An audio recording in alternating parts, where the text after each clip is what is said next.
Hello, welcome, dear friends. This is your host and friend, Javed here.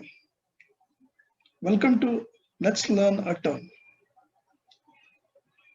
Today's term is called miscegenation. It's an old term, it's no longer in vogue, but it's indicative of a mindset that one man carried against another. So the term is miscegenation.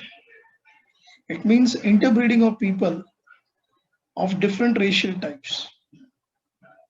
In fact, there was an act called as Racial Purity Act. It was actually Racial Integrity Act, not Racial Purity Act. So, what actually miscegenation means and what reference or what trigger point we can have.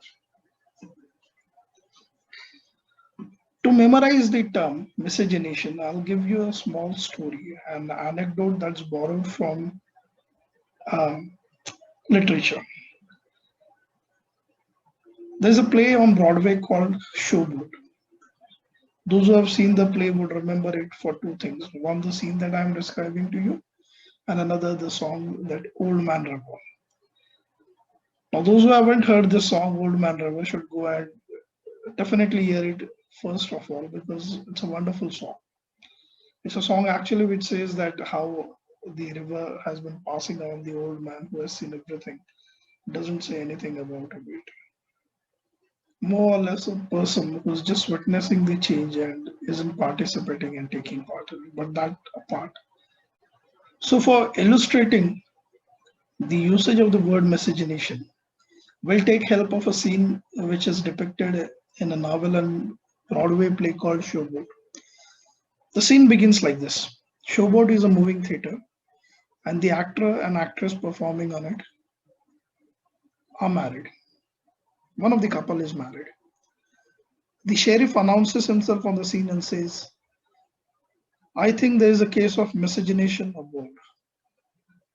The owner of the boat says that there is no such case as miscegenation. The daughter of the owner asks, what is miscegenation? Somebody hushes up her and says, it's a case of a Negro woman marrying a white man.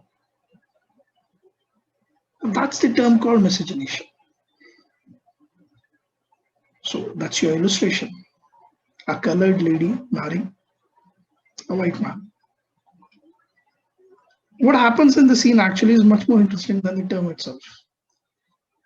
Before the sheriff arrives, what the husband does is, the white man, the husband actually takes off his knife. The sheriff is yet to enter the scene. The husband comes to know that the sheriff is about to come and arrest.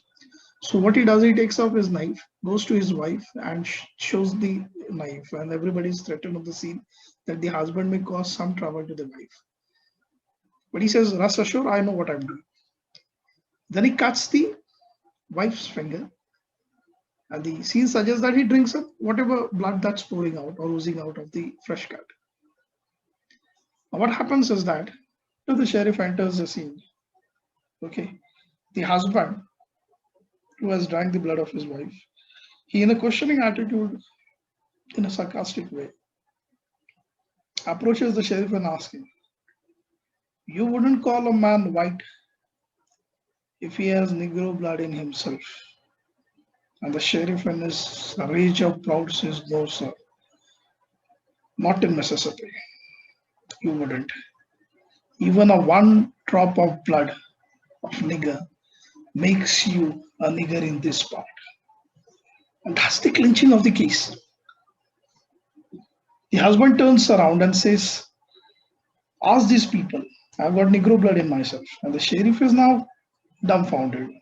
And he's got a woman who is admittedly a colored lady, and a man who apparently looks white. But he confesses that he has got Negro blood in himself.